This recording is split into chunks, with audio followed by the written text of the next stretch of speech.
Merci Guillaume. Merci à tous d'être présents aussi nombreux. J'espère que ça va bien se passer. Petite précision, ce n'est pas l'Institut des sciences de l'environnement, mais des sciences de l'évolution Ah bah, ok. de Montpellier. Voilà, c'est pas très grave, mais vous allez voir que cette question dynamique évolutive est quand même assez présente dans nos réflexions. De toute façon, quand on parle de diversité génétique, ça, c'est un peu automatique.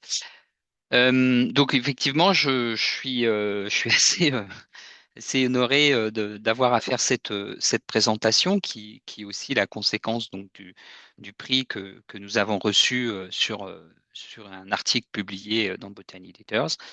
Euh, donc je suis touché, honoré, et puis on va essayer enfin je vais essayer en tout cas au cours de cette présentation très clairement, hein, je veux dire, de faire du lobbying euh, auprès de vous pour vous vendre l'intérêt de la question de la diversité génétique. Donc, je vais partager mon écran comme il se doit. Voilà, donc normalement, vous voyez mon écran. Hop, pardon. OK. Donc, le travail dont je vais vous parler, c'est un travail qui a été réalisé conjointement avec Juliette Ducrété pendant sa thèse et donc une collègue Sandrine Maurice, certains d'entre vous connaissent, qui travaille beaucoup sur les systèmes de reproduction. Et donc, c'est un travail qui a été financé par l'OFB et qui a aussi été réalisé en partenariat avec le réseau Résédaflore, donc qui est un réseau qui, dans le sud de la France, gère, enfin, met en réseau, partenariat, à la fois les conservations, enfin, les acteurs de la conservation, hein, donc conservatoire botanique, Seine, etc., et les acteurs de la recherche. Et la question donc qui nous préoccupe, c'est pas tant de savoir si la diversité génétique est importante, etc. Ça, on va partir du paradigme. Enfin, là, je ne vais pas le développer, hein, enfin, très brièvement, mais on va partir de l'idée que la diversité génétique est importante et on va voir comment ça peut se transcrire dans des actions de gestion. Alors, la diversité génétique, on va surtout ici, enfin, je vais surtout vous parler de diversité génétique à l'intérieur des populations. Donc, le niveau de diversité génétique dans ces populations naturelles et notamment la diversité génétique associée à des marqueurs neutres, donc les marqueurs ADN tout à fait classiques. Et cette diversité génétique, elle est liée, enfin, elle est dépendante bien sûr de la taille des populations, hein, tout simplement, le nombre d'individus qu'on va avoir dans une population, mais va aussi être dépendante ou affectée en fonction des échanges qu'on va pouvoir observer entre les populations. Donc l'isolement, la fragmentation, enfin, tout ce qui va concerner les flux de gènes. Et quand on parle de plantes, bien entendu, ça associe à la fois les flux de pollen, les échanges de pollen, donc les modalités de la reproduction, et la dispersion des diaspores, graines aux fruits en fonction des espèces. Donc cette diversité génétique, elle est directement liée à l'état des populations actuelles telles qu'on peut les observer. Mais la diversité génétique, elle est aussi dépendante et affectée par l'histoire démographique de ces populations. On viendra un peu dessus, mais on comprend intuitivement qu'une population qui a des effectifs stables ne va pas avoir la même diversité génétique que des populations qui vont subir des crashs démographiques récurrents ou récents, un crash démographique récent, ou alors au contraire un événement d'explosion démographique, comme ça peut être le cas pour les espèces envahissantes, par exemple. Donc l'histoire démographique impacte cette diversité génétique qu'on observe actuellement. Et puis, bien entendu, cette diversité génétique nous informe aussi sur le devenir de cette population via son potentiel adaptatif, donc puisque cette diversité génétique va conditionner en fait, ou participe plus exactement, aux réponses possibles des nouvelles contraintes de l'environnement qu'une population va devoir subir, va pouvoir subir. Donc peut-être qu'il faudrait que j'enlève la vidéo. Voilà, pof, c'est mieux comme ça. Euh, cette, euh, cette diversité génétique, donc, elle s'inscrit vraiment dans une dimension temporelle, à la fois le présent, comme je vous dis, mais aussi le passé, le futur et le futur. Alors, dans les objectifs, ou enfin dans les prises en compte assez récentes des conventions internationales, hein, la question de la diversité génétique apparaît de manière de plus en plus probante, plus un peu importante, hein. Donc, on voit par exemple ici, au cours de la COP 15 qui s'est tenue à Montréal, où la notion de diversité génétique, de protection de la diversité génétique, mais aussi de maintien et de restauration de diversité génétique dans les populations naturelles, fait partie des objectifs de cette COP. Donc, quoi, doit faire partie des objectifs des actions de conservation. On retrouve aussi cette notion de diversité génétique dans le cadre du programme Géobon avec donc les variables essentielles à la biodiversité, hein.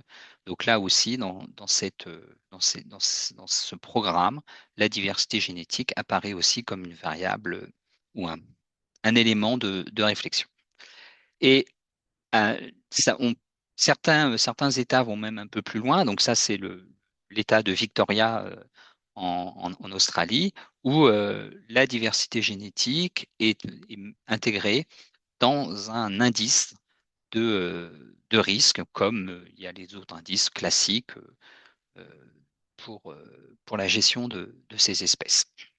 Donc voilà, donc tout ça pour dire un peu, c'est un peu des arguments d'autoritaire, que la diversité génétique, elle commence à vraiment être bien prise en compte dans toutes ces réflexions sur la façon dont on va euh, pouvoir ou devoir gérer nos populations.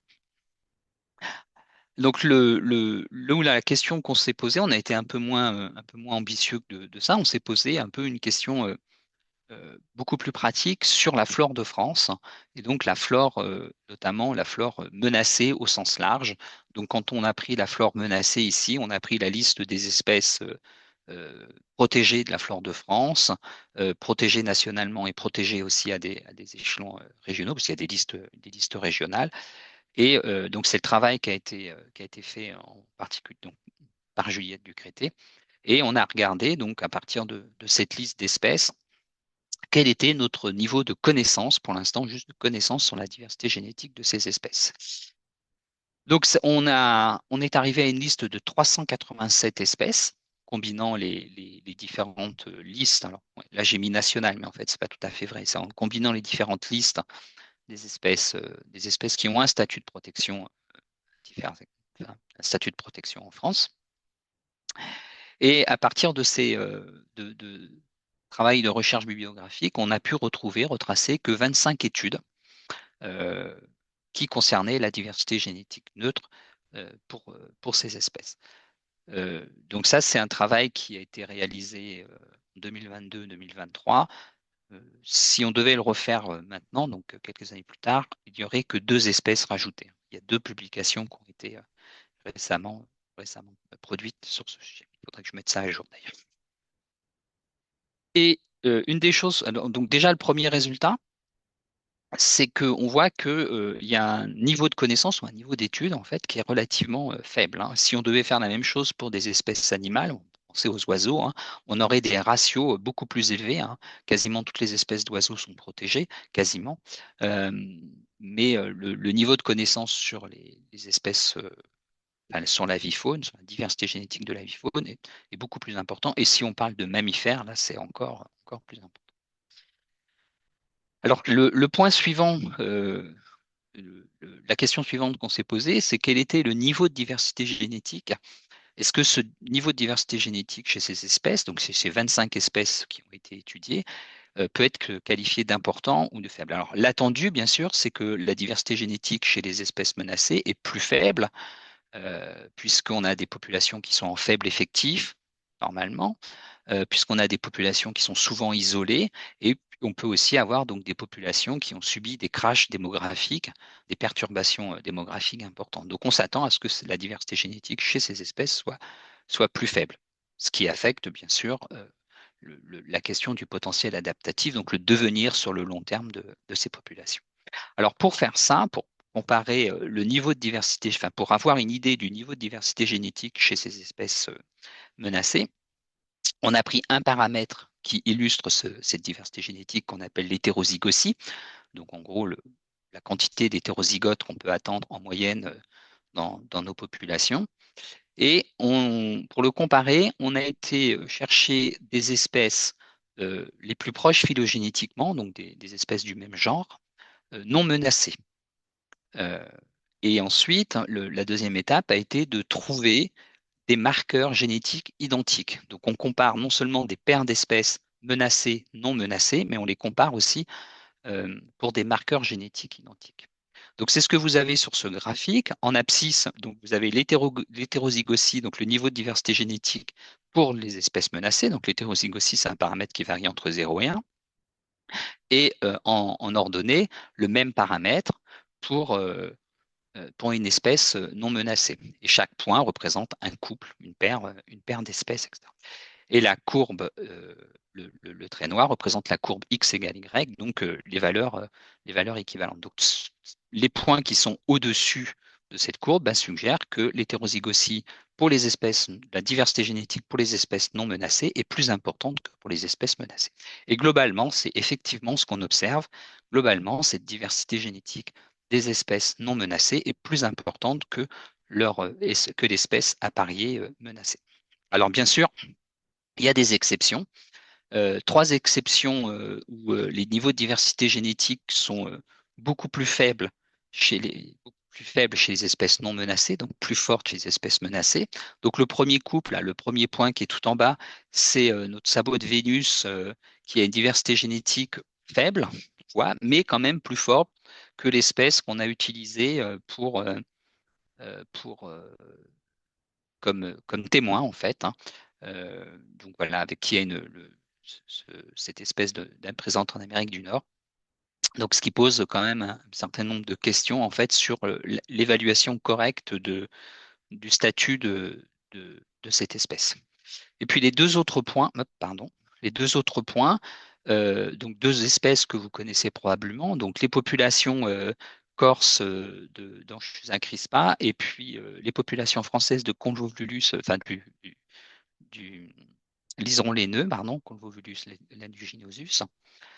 En fait, la particularité des populations qui ont été étudiées ici, incluses dans cette étude, ce sont des populations qui sont en marge de l'aire de distribution. Donc là, on a un statut un peu de protection qui est assez particulier sur ces espèces qui, qui ont des aires de distribution beaucoup plus importantes, mais qui en fait, notamment c'est le cas du liseron, hein, qui est très présent quand même dans la péninsule ibérique.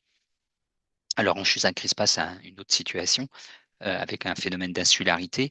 Mais voilà, donc on a des cas particuliers ici qui peuvent suggérer que notre approche, elle n'est pas complètement robuste pour ces espèces-là. Hop. Donc ensuite, on a cette espèce où la diversité, c'est les points bleus là, où la diversité génétique est quasiment identique à la diversité des espèces non menacées. Alors, je ne vais pas vous refaire le, le descriptif de cette espèce, mais c'est quand même juste pour bien vous montrer que voilà, il y a des exceptions là-dedans. Alors, attendez, je fais hop, j'accepte Maxime. Et puis enfin, donc, on a 15 espèces. C'est les mêmes points hein, que tout à l'heure, c'est juste qu'ils sont plus petits, hein. Mais c'est les mêmes valeurs, c'est les mêmes couples de points. Donc, on a 15 espèces où on a cette différence fortement, enfin, bien nette entre les espèces non menacées et les espèces menacées. Alors, en première conclusion de ce travail, tout d'abord, comme je le disais tout à l'heure, c'est qu'en fait, il y a peu d'études qui sont réalisées sur la diversité génétique des espèces menacées. Encore une fois, ici, on ne traite que des plantes et même que des angiospermes, hein. Les conifères, etc., ne sont pas inclus. Là, on traite que des angiospermes là-dedans. Donc, peu d'études qui sont réalisées là-dessus. Je reviendrai là-dessus. Le second résultat, c'est que la diversité est globalement quand même plus faible pour les espèces menacées, mais qu'on a un certain nombre d'exceptions, hein, comme je le disais, avec 3 espèces où la diversité est supérieure pour l'espèce menacée et 7 espèces où la diversité est identique. Alors, ces exceptions, c'est pas quelque chose qui est propre au travail qu'on a pu réaliser. Il y a une autre étude qui traite un peu d'un sujet équivalent vous allez voir avec d'autres approches. Donc, c'est cet article de Chloé Schmitt et collaborateurs, où ce qu'ils ont regardé, c'est la diversité génétique, cette fois-ci, en fonction du statut IUCN. Et ils l'ont fait en particulier pour les oiseaux, en utilisant cette fois-ci comme information de diversité génétique, la diversité sur l'intégralité du génome. Donc, comme ils sont sur des oiseaux, bah, ils ont un peu plus de données et puis surtout à, à- à l'échelle mondiale. Donc, ils ont aussi des données, enfin voilà, des données génomiques. Et donc, c'est ce que vous avez sur ce graphique avec toujours l'hétérozygosie. Alors, cette fois-ci, non pas attendu, mais observé. L'hétérozygosie observée pour ces organismes. Alors, les valeurs sont complètement différentes puisqu'il s'agit de données à l'échelle des génomes, en fonction donc du statut ICN, critique, en danger, enfin, etc. Et non-threatened, enfin, non menacé, et puis least concern, là, pas concerné. Et ce que l'on voit, bon, il y a une tendance quand même à avoir aussi ce lien entre le statut et le statut et la diversité génétique, mais surtout, c'est que il y a beaucoup de faux négatifs ou de faux positifs, pardon. Donc ça se voit bien notamment sur la distribution des points, hein, ce que vous avez, les petits points jaunes ici. Euh, donc ça rejoint un peu ce que je disais tout à l'heure, hein, c'est qu'il y a beaucoup d'exceptions. Donc ces exceptions, elles nous disent qu'on ne peut pas prédire le statut sur la base de la diversité génétique. Autrement dit, la diversité génétique n'est pas suffisante pour définir si notre espèce est en danger, menacée, etc. Et puis, de la même façon, ça ne marche pas dans l'autre sens non plus, c'est-à-dire que le statut, à partir du statut, on ne peut pas définir le niveau, on ne peut pas prédire, pardon, correctement la diversité génétique. Donc, bien garder, voilà, bien faire attention, hein, c'est qu'il n'y a pas, il n'y a pas une relation totale entre les deux informations. Alors, pourquoi est-ce que on a autant d'exceptions? Vous avez vu, hein, sur nos 25, on en a quand même 10, presque la moitié qui ne répondent pas à l'hypothèse de départ, qui ne suivent pas l'hypothèse de départ. Ben, la première raison, c'est que tout simplement, on a des causes multiples de rareté. On a des espèces qui ont des niches écologiques restreintes. On peut penser par exemple à la centaurée de la Clappe, dont je vais vous parler tout à l'heure. Euh, donc voilà, ce sont des espèces qui sont historiquement, en fait, historiquement rares et qui n'ont voilà, qui n'ont pas de crash démographique récent, etc. On a la même chose avec les espèces endémiques. Donc il y a une cause multiple de rareté. Donc pour peaufiner un peu ce genre d'approche, il faudrait tenir compte des, euh, des niveaux de rareté, enfin des causes de rareté ou des causes de menace de ces espèces. Donc là, c'est un travail un petit peu plus compliqué parce que ça nécessite notamment d'avoir des informations sur la dynamique temporelle, la dynamique démographique passée. Et donc, je vais faire un petit aparté sur cette question de la dynamique temporelle passée. Donc, pour connaître cette dynamique passée, enfin, ou la dynamique des populations, tout simplement, donc, avoir une idée des effectifs dans les populations, ben, le plus simple, c'est d'avoir une approche démographique directe, euh, donc avec des méthodes de capture macacho-capture qui sont peu utilisées chez les plantes, mais qui peuvent être utilisées. Mais les approches les plus classiques, ben, c'est des suivis réguliers, on compte le nombre de plantes en fleurs, on fait des suivis d'abondance, etc. Donc ça, c'est ce qu'on fait, par exemple, dans nos travaux sur la centaurée de la Clappe, hein, le centaurée à Corymbosa, vous connaissez probablement. Donc c'est un suivi qu'on mène depuis 1994, un suivi continu. Et parmi les choses qu'on fait, on compte, voilà, tout simplement, tous les ans, à la période de floraison, là, la- le nombre de plantes en fleurs selon un protocole cadré. Et ça nous donne ce genre de courbe. Donc là, ce que vous avez, c'est les 6 populations de l'espèce, puisqu'il n'y a que 6 populations pour cette espèce, réparties dans une aire, enfin, dans une zone de 3 km². Ce qui est pratique, c'est qu'en une seule journée, on peut tout faire, on peut tout voir, surtout qu'il n'y a pas beaucoup d'individus. Et vous avez donc pour chacune de ces 6 populations le nombre de plantes en fleurs compté tous les ans avec jusqu'en 2025, donc dans juin 2025. Donc on a des grandes et des petites populations, comme il se doit, et puis vous voyez qu'il y a des fluctuations, hein. En gros, il y a des bonnes et des mauvaises années. Donc ça, c'est des choses sur lesquelles on a pas mal travaillé, pas mal avancé, hein. C'est associé aux paramètres climatiques voilà, avec un effet retard, bien sûr, puisque c'est une espèce longévive. Donc voilà, donc ça c'est quelque chose qu'on peut faire. Ça nous donne des informations sur des prédictions. On peut prédire le devenir de nos populations. Par contre, ça ne nous dit rien de ce qui se passait avant qu'on commence notre suivi. Là, on n'a pas d'informations à partir de ces suivis. Donc pour avoir de l'information à partir de ces suivis, eh bien là, la génétique, donc avec des approches indirectes, va nous permettre justement d'avoir une idée de ce qui se passe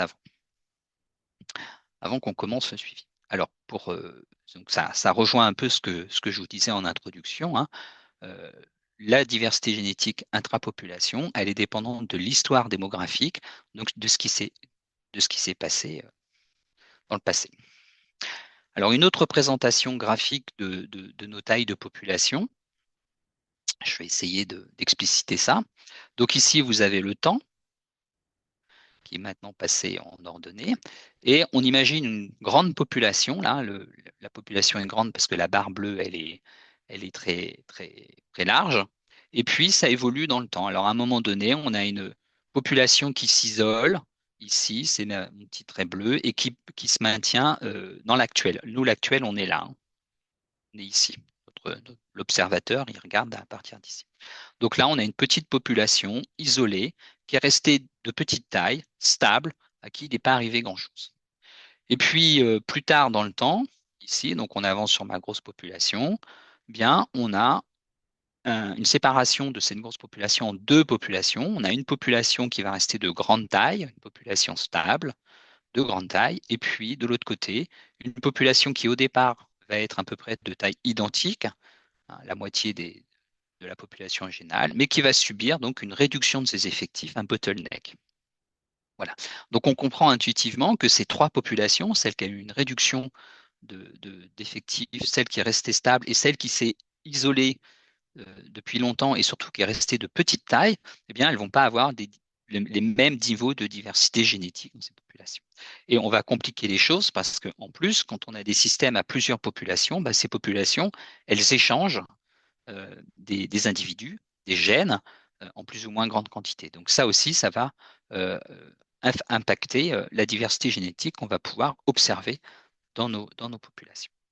Alors pour faire ça, une des approches, c'est de reconstruire de la généalogie des individus. Donc on va dans nos populations actuelles, c'est ce que j'ai ici, on échantillonne nos individus, et puis ces individus sont plus ou moins proches en fonction de leur histoire. Vous avez deux individus ici bleus, donc c'est des individus qui sont proches, qui sont dans la même population, deux individus verts, etc.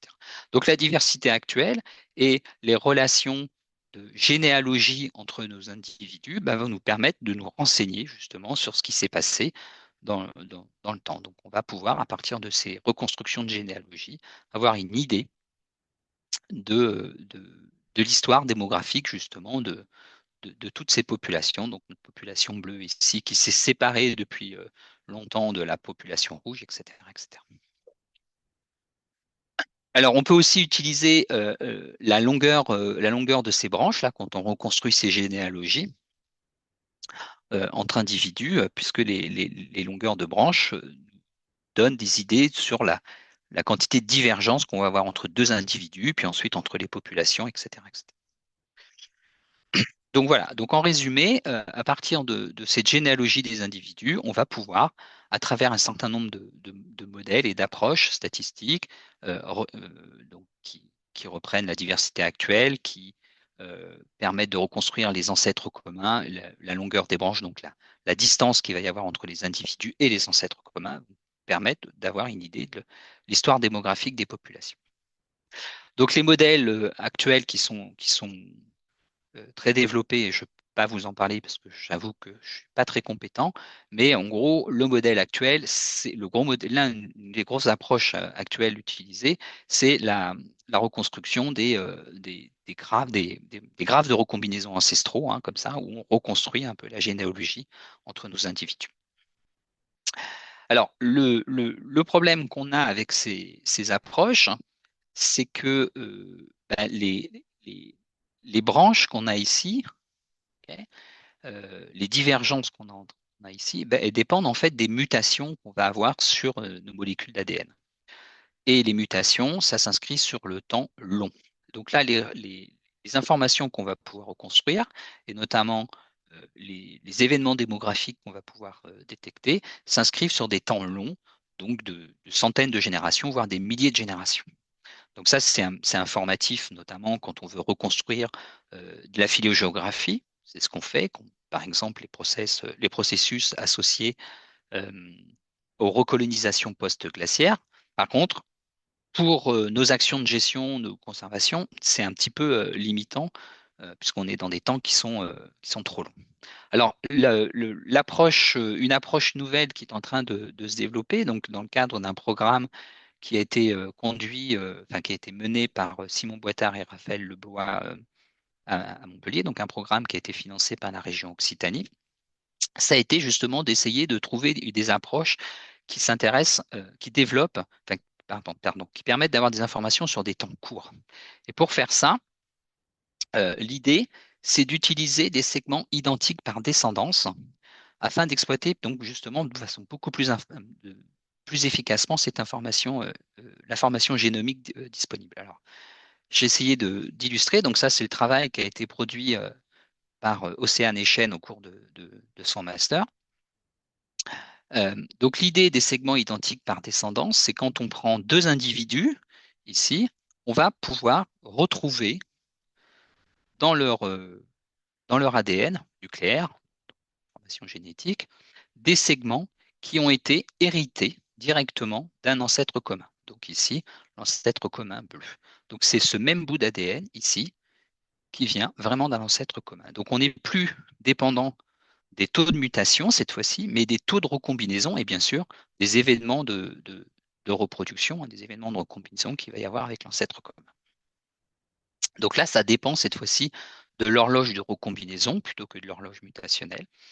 Et donc il y a des approches théoriques très simples qui permettent de lier justement le nombre de générations, vous savez ici, avec la taille de ces segments, hein. On comprend qu'à chaque événement de recombinaison, donc à chaque événement de reproduction, les segments identiques par descendance réduisent en taille, hein. Au début, ils sont très grands, bien sûr, hein, dans les premières générations, et ensuite réduisent en taille.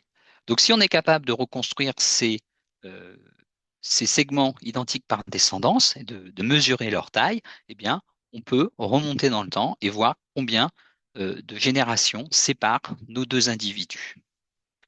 Voilà. Et sur des temps, cette fois-ci, beaucoup plus courts. Donc, c'est ce qui a été fait sur la Centaurée de la Clappe par Océane, enfin, donc, dans le cadre d'un programme. Donc on retrouve alors petite cartographie de nos six populations de centaurées, là, cette fois-ci avec les tailles, enfin les tailles d'échantillons qui ont été utilisées dans la liste. Donc il y a une population qui n'a pas été étudiée, donc il n'y a que cinq populations qui ont été étudiées, tout simplement parce que cette population-là est de très petite taille et il n'est pas possible d'avoir du matériel dans cette population. Et ce qui a été fait à partir des génomes d'individus, donc 30 individus par population et puis 3 pour les petites populations, eh bien, on a reconstruit hein, tout simplement ces segments identiques par descendance. Et c'est ce que vous avez sur le graphique ici, alors qui représente de façon un petit peu enfin, voilà, très visuel, le degré de ressemblance qu'on a entre les individus en fonction de la zone d'échantillonnage. Donc ici, les individus qui ont été échantillonnés dans une même population, qui sont ici aussi en abscisse et en ordonnée, eh bien, ils sont très ressemblants entre eux. Par contre, ils sont peu ressemblants avec les individus qui ont été échantillonnés dans une autre population, etc., etc. Donc, on retrouve des choses qui marchent. Mais surtout, ce qui va nous intéresser, justement, c'est la reconstruction de l'histoire, enfin, de la généalogie des individus à partir des segments identiques par descendance et de voir depuis combien de temps, depuis combien de générations, ces cinq populations, puisqu'on n'a que cinq populations ici dans le travail, ont été séparées dans le temps. Donc Donc, c'est ce que vous avez ici. Donc, on remonte dans le temps. Nous, aujourd'hui, on est ici, au point 0. Et ce que vous avez ici, c'est la reconstruction du degré de différenciation entre les populations. Ok. Et ça a été fait pour 300 générations. C'est déjà assez suffisant, hein. En termes de simulation et de modélisation informatique. Et alors, plus on remonte dans le temps, ben, plus le degré de différenciation entre nos individus, entre nos populations est faible. Autrement dit, il y avait bien à un moment donné, enfin, nos individus qui ont été échantillonnés appartenaient bien à un moment donné à une même population, ce qui est tout à fait logique, puisque c'est la même espèce, donc forcément, à un moment donné, ils ont une histoire commune. Et puis, il y a un point de rupture ici, un petit peu avant 50 générations, entre 50 et 30 générations, où on voit que là, la quantité de divergence augmente. Donc, autrement dit, 50 générations sur cette espèce, 30 générations, ça correspond à peu près à entre 200 enfin, entre 120 et 200 ans dans le passé, si on transforme ça en termes d'années. Donc, il s'est passé quelque chose pour ces populations. Donc, on est vraiment cette fois-ci dans le passé récent. Et puis aussi, ce que ça nous dit, c'est que cette rupture de ce qu'on observe actuellement, donc de forte différenciation entre nos populations de centaurés, ben, c'est quelque chose qui, pour le coup, pas récent en termes de, de, euh, enfin, voilà, qui remonte à une centaine d'années à peu près. Donc après, à nous ensuite de construire et de voir un peu comment on peut expliquer cette datation. Donc voilà. Donc là, il y a des approches nouvelles qui vraiment vont nous permettre de travailler sur des temps beaucoup plus courts. Enfin, on espère. Alors, je vais revenir, je vois que je suis très long, je vais revenir à un des résultats quand même obtenus dans le travail de Juliette Ducrété sur le fait qu'on observe qu'il y ait peu d'études euh, réalisées sur la diversité génétique des espèces menacées dans la flore de France, et notamment donc qu'il y ait peu de connaissances en fait. Alors, le travail une partie du travail que je vous ai présenté, hein, comme je le disais, a été financé par l'OFB. Et donc, on s'est dit, bah, on va écrire un article pour produire, pour présenter le travail qu'on a fait au personnel, enfin, à tous les acteurs de la conservation. Donc, on a proposé un article à la revue. Pardon. Ah oui, je vais trop loin là, en fait. Je m'écarte un peu. Excusez-moi, je vais revenir. Pour compléter ce travail, en fait, ce qu'on a fait, c'est qu'on a cherché et lu complètement des documents d'action de conservation qui sont produits dans la flore de France. Donc ça, c'est déjà en soi un travail pas simple, parce que vous savez que tous ces documents sont un peu épars, il n'y a pas de référencement simple et commun, malheureusement. Donc, on a joué sur sur notre réseau d'acteurs de Flore de France et puis les conservatoires, enfin, botaniques, etc. Et ça nous a permis de recueillir 62 documents d'action de conservation en France. Et dans ces 62 documents, de façon tout à fait logique, vous voyez que les données génétiques étaient utilisées seulement dans 10 cas sur 62. Encore une fois, c'est un peu logique avec ce que je viens de vous présenter. Et cette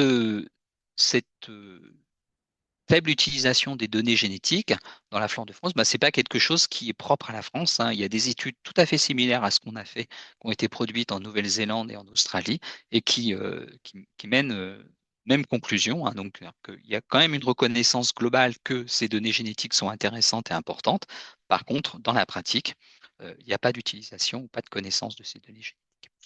On est allé un peu plus loin où on s'est intéressé en particulier euh, au cas particulier des translocations, donc au déplacement volontaire d'individus, que ce soit dans le cadre de translocations réglementaires associées à la séquence ERC ou des translocations conservatoires quand il s'agit de renforcement de population. Donc, si vous voulez en savoir plus sur ces questions de translocation, hein, vous pouvez aller lire la thèse de Margot Julien, pardon, euh, sur le répertoire des thèses, assez facile à trouver. Donc, nous, ce qu'on a fait là, c'est qu'on a essayé, enfin on n'a pas essayé, on a directement mené une enquête sur la perception des translocations. Donc, vous avez ici la référence de l'article. Donc, c'est un travail qui a été mené euh, en priorité par Margot Julien avec Juliette Ducrété, et puis Éric Imbert, Bruno Collat, Bertrand Schatz, et puis Mohamed Diallo, pardon.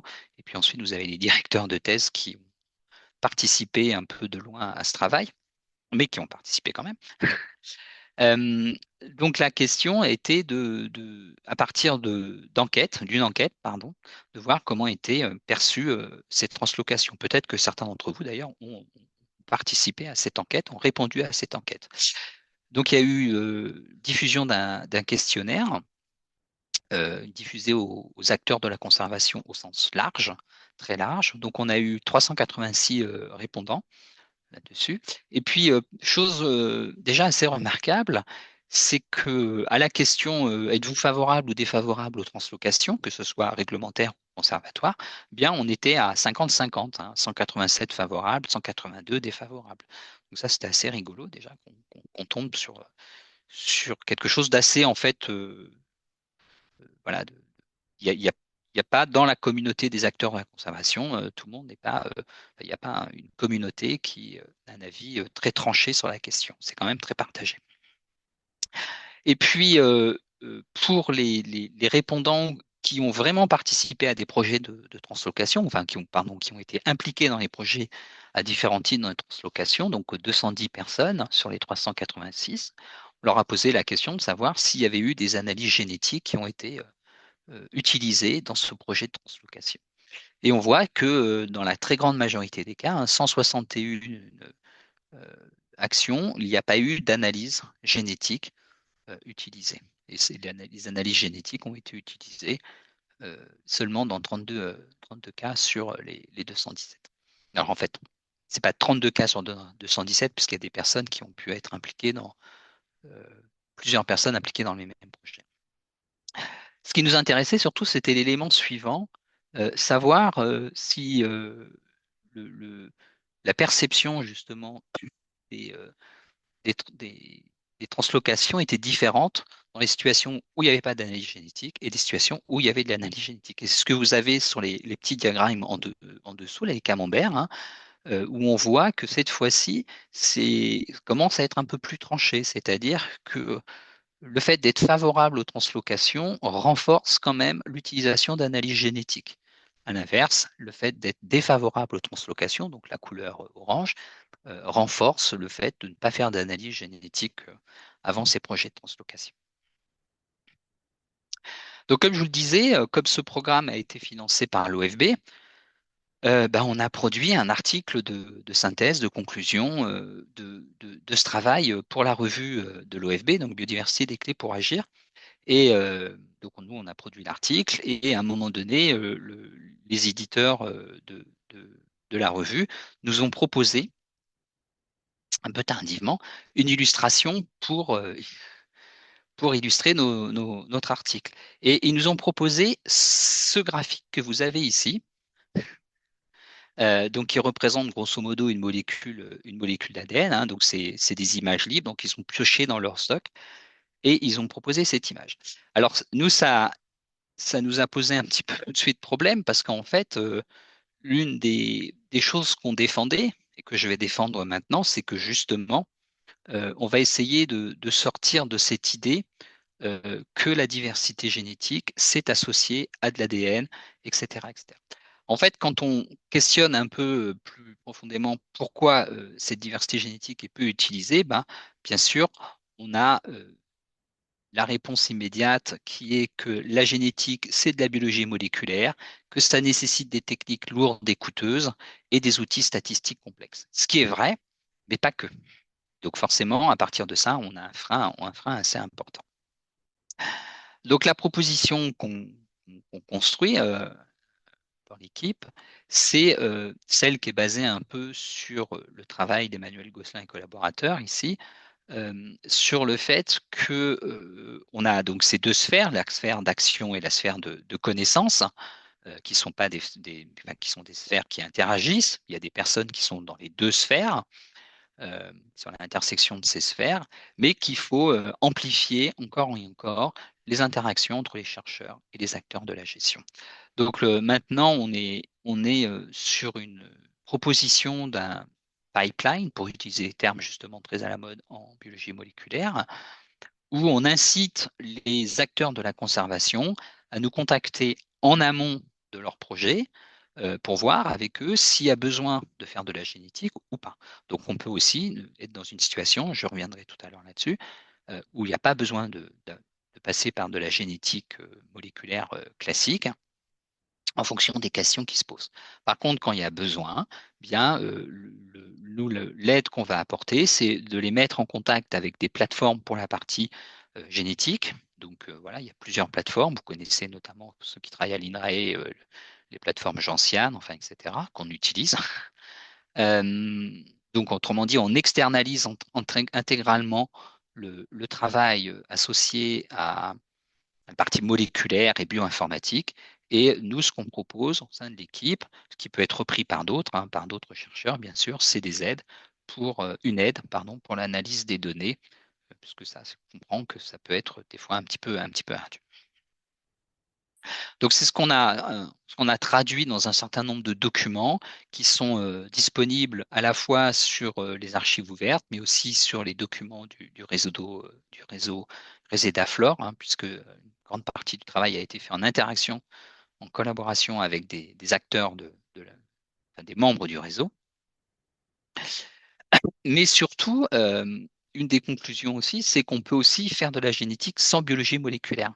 Si on reprend un peu donc oui, ça c'est d'autres documents qu'on a produits hein, pour, produire un peu en fonction des différentes situations. Donc ça a été produit en plus avec une personne compétente en médiation et en communication visuelle. Donc le document est un peu mieux travaillé que les autres documents qui sont un peu plus abrupts, mais qui sont normalement tout à fait compréhensibles.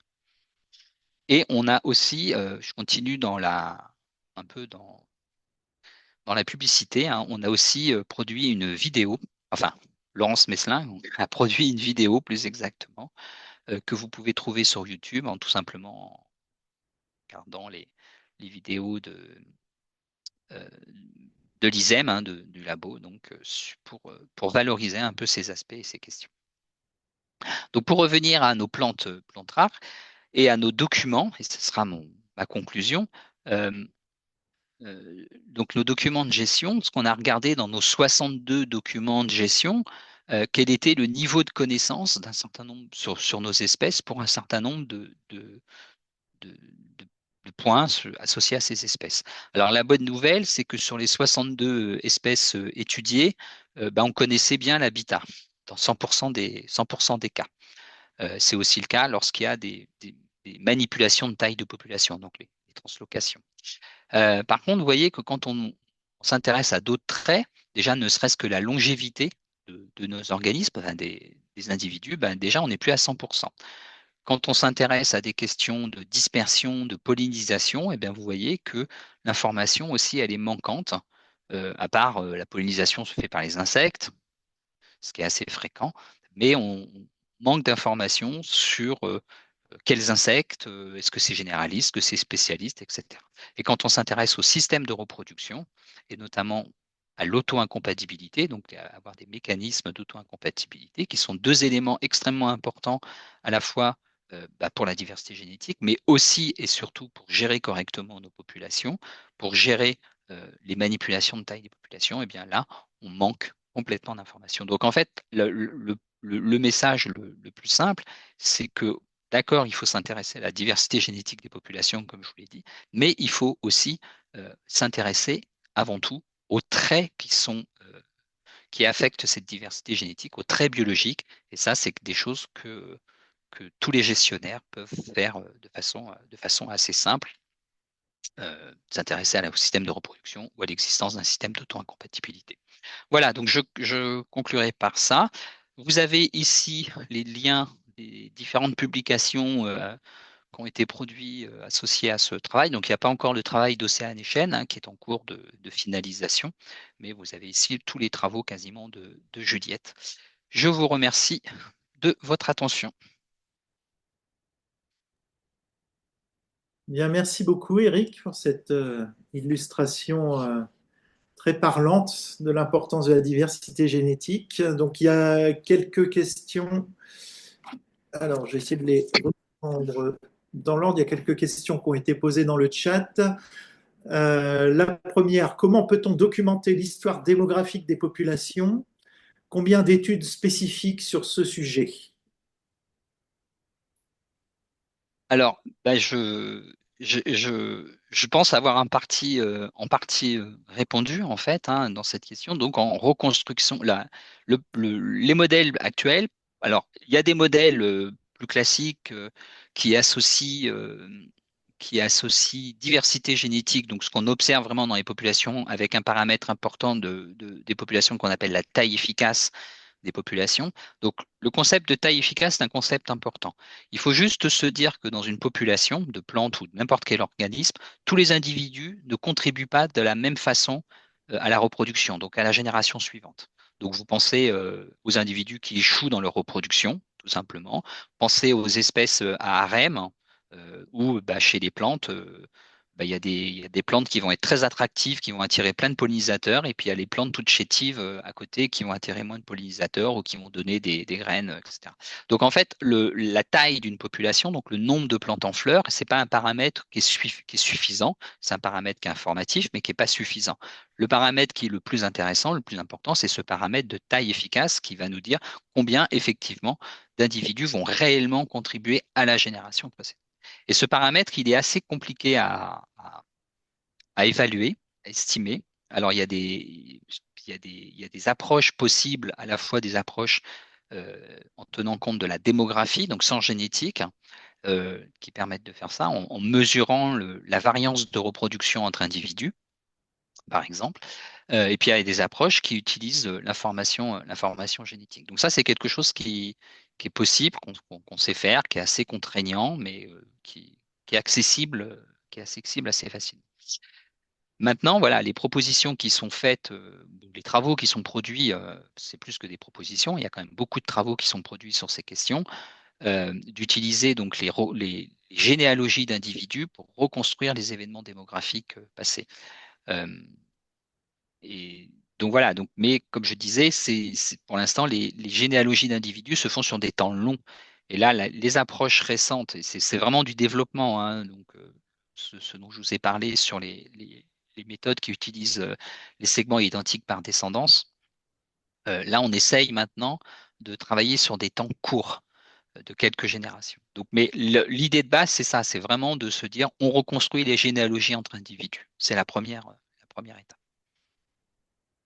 Je ne sais pas si ça répond à la question, mais Alors, je vais peut-être enchaîner avec une autre question. Je ne vais pas les prendre forcément dans l'ordre. J'essaye de les regrouper un petit peu par thématique parce qu'il y a une autre question que j'avais d'ailleurs aussi un petit peu du même type par rapport à cette approche généalogique et puis l'approche par segment IBD.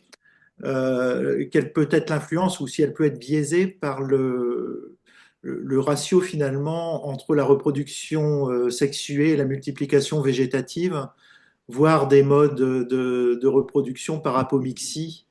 Voilà, comment est-ce que ça peut être influencé? Moi, je poserais même la question sur des espèces qui sont purement à multiplication végétative ou presque. oui, oui. Alors la multiplication végétative, ça nous pose clairement enfin, en fait, l'existence de clones dans les populations, hein, pour faire simple, ça nous pose clairement des problèmes dans les modèles de génétique, hein. En fait, ça crée de la pseudo-réplication et donc l'idée, c'est au départ d'avoir un échantillonnage qui permette d'exclure cette reproduction végétative. Donc d'être sûr qu'on échantillonne des individus, donc des génètes, hein, et non pas des ramètres, des individus génétiquement différents.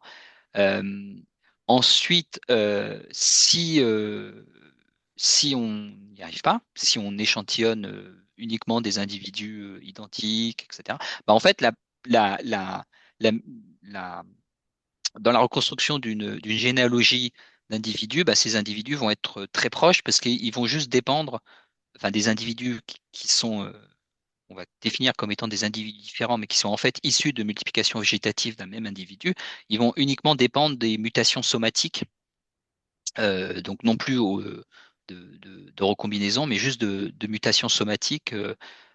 Donc ils vont s'apparier tout de suite ensemble, donc on va les détecter. Ce qui va L'impact que ça va avoir, c'est que bah, ça va réduire en fait le, le nombre d'individus sur lesquels on va réaliser notre généalogie. Ouais. Et Et donc, ça va pas biaiser euh, ça va pas biaiser les autres paramètres, quoi. C'est juste, on va avoir un paquet d'individus là qui vont tous se mettre ensemble et au lieu d'avoir, on pensait avoir échantillonné 100 individus et en fait, on va avoir 10 individus au lieu de 100, quoi.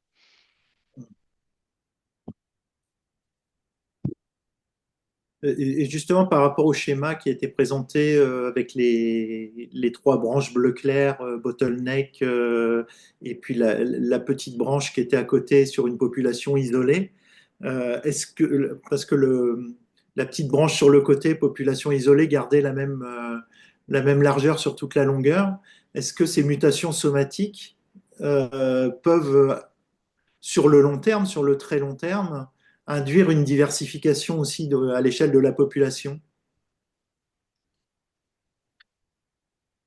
Ben oui. Oui, si on imagine une plante qui se reproduit, enfin un organisme qui se reproduit que par mutation, enfin pardon, que végétativement comme ça pendant un certain nombre de générations, oui, effectivement, la diversité génétique ne sera créée entre guillemets enfin ne sera le résultat que de la mutation somatique. Euh, oui, il n'y a pas de. J'essaye de réfléchir en même temps. Euh, Après, les exemples, voilà, les exemples montrés, c'est des choses qui sont très théoriques parce que dans des populations sur des temps longs, bah, il y a des échanges qui vont se faire entre populations, il y a des individus qui vont arriver, donc euh, des situations euh, où on va avoir de la diversité générée que par mutation somatique. Alors on en connaît, hein, on connaît des situations d'espèces comme ça qui ont très faible diversité et qui sont des grands clones ou issus d'un seul et même clone, mais c'est des cas un peu anecdotiques. Mais après, voilà, oui, effectivement, la mutation somatique sur le temps long génère de la diversité aussi, mais c'est sur des temps beaucoup plus longs que les mutations associées à la reproduction, que ce soit la recombinaison ou la mutation. Alors, autre question, y a-t-il des travaux qui font la corrélation entre la diversité génétique et le potentiel adaptatif? Alors ça, c'est une bonne question. En fait, la, ques- le- les travaux qui sont produits, euh, que ce soit sur les modèles animaux ou des modèles végétaux, donc déjà, il y a des travaux théoriques, enfin, pardon, expérimentaux, excusez-moi, notamment des travaux avec de la diversité en enfin, des drosophiles, par exemple, donc qui associe les deux. Ensuite, les travaux qui sont produits de façon un peu plus empirique en population naturelle, elles associent la diversité génétique avec des paramètres démographiques de nos populations, donc les taux de survie, les, les probabilités de germination, enfin, etc., etc. Donc ça ne nous renseigne pas sur le potentiel adaptatif. C'est-à-dire que tout ce qu'on voit, c'est qu'il y a, quand il y a faible diversité génétique, les paramètres démographiques, le succès reproducteur des individus, enfin, etc., sont plus faibles que quand il y a plus de diversité génétique. Par contre, la question, c'est la question du potentiel adaptatif. Ben ça, c'est un peu, on est un peu dans le modèle de la prédiction, c'est-à-dire qu'on observe quelque chose aujourd'hui et il va falloir revenir dans 30 ans, ou voire plus, pour voir si ce qu'on avait observé est vraiment marche bien. Alors, sur des espèces comme justement la centaurée de la Clappe, où ça fait 30 ans qu'on fait des suivis, bah, on commence à avoir des réponses. Parce que ça fait 30 ans qu'on fait le suivi et on voit bien que ce qu'on avait pu prédire il y a 30 ans, ben, c'est pas complètement faux. Ça marche plutôt bien. Un peu de patience, encore dans. dans une dizaine d'années, on pourra confirmer que les événements d'extinction qu'on avait prévus marchent bien sur notre modèle Centauré de la classe. Si, alors, autre question, avez-vous regardé la proportion d'espèces présentant une faible diversité génétique sur l'ensemble des espèces végétales non protégées pour lesquelles l'information est disponible? Non, non, non, j'avoue. Non, non, enfin, c'est un point intéressant, hein, comme de le faire sur autre chose que des plantes, enfin, etc. Mais il faut bien se rendre compte de la difficulté de l'exercice déjà, de ces exercices de synthèse. Et parce que là, dans ce que je vous ai montré sur les 25 études, il y avait des études qui étaient publiées. Donc, on a fait une recherche bibliographique assez classique. Par contre, il y a des travaux qui ne sont pas publiés dans des articles scientifiques. Donc, il a fallu chercher. Encore une fois, hein, c'est un peu. Si vous avez de l'information, il faut nous l'envoyer. C'est de l'information non publiée. On est preneur. Donc voilà, donc si on devait faire la même chose sur les espèces non menacées, bah, enfin, oui, c'est un très gros travail. Alors, pour spoiler un peu, on est en train de faire quelque chose d'un peu équivalent au niveau de la flore mondiale, mais cette fois-ci, on ne s'intéresse pas à la diversité génétique, mais on s'intéresse au niveau de structuration génétique, donc le paramètre FST. Donc là, on le fait par contre sur la flore mondiale avec un certain nombre de, de, de précautions et on en est à plus de 729 articles lus. Euh, donc voilà, ça nous prend un peu, enfin quand je dis un certain nombre de filtres, hein, plutôt, pour pas avoir des milliers et des milliers d'articles, et l'idée, c'est de voir justement structuration génétique, espèces menacées, espèces non menacées, cette fois-ci en utilisant les statuts UICN. Mais c'est un travail, ces travaux de synthèse, c'est des travaux assez lourds. Alors, encore une question. À partir des travaux génétiques sur la centaurée de la Clappe, quelle décision cela suggère pour les actions de conservation? Alors pour l'instant, dans les actions de conservation de la Centaurée, elles sont surtout sur... alors déjà, pour la Centaurée de la Clappe, pour l'instant, on ne détecte... Donc on a bien un déclin démographique, hein, comme illustré notamment par le nombre de plantes en fleurs, là, comme vous avez pu voir sur le graphique, et qui est aussi confirmé par d'autres approches. Par contre, on ne détecte pas de perte de diversité génétique pour l'instant. Euh, pour l'instant, je dis bien pour l'instant. Ça, c'est pas surprenant, hein, c'est parce que les dynamiques, enfin, la temporalité des deux événements démographiques, nombre d'individus et perte de génétique, se fait pas à la même, c'est pas la même échelle, hein. Donc, c'est pour ça que je vous disais, il va falloir attendre encore un petit peu 10 ans pour voir si on avait raison. 2 générations, là, on devrait être bon.